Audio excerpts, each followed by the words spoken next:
Yes po. Opo. Shout out sa mga taga Maya. Here in.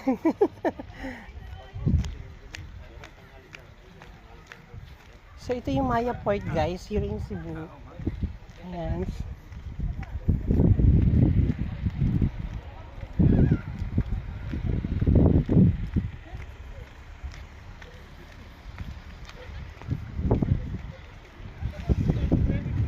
So, pag pupunta ka ng tawag nito ng Matnog, dito ka sasakay. Ito yung dulo ng Cebu actually.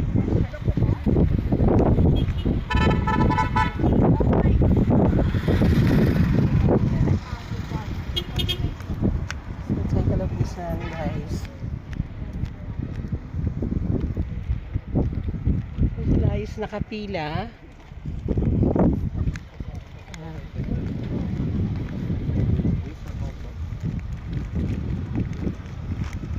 Ayan guys, pakita kasi sobrang ganda pala dito.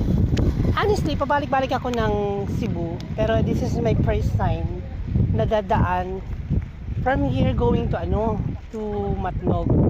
So approximately daw is nasa 7 to 8 hours ang biyahe going Matnog. Kasi guys, kung pupunta pa ako from dun sa pier ng Cebu City going ng ng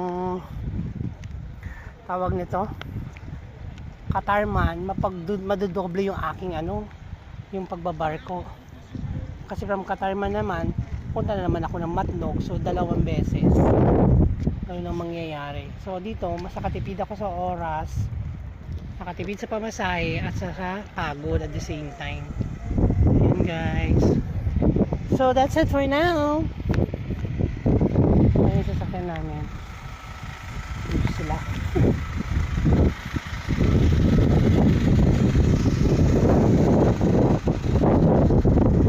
Today is February 28, 2026 here in Bantayan Island. Ayaw. Actually, pagpunta ka ng Bantayan, sasakay ka pa ng tawag nito bangka. Ayan. So, na-late lang kami guys. So guys, thanks for watching mga amigas. God bless us all.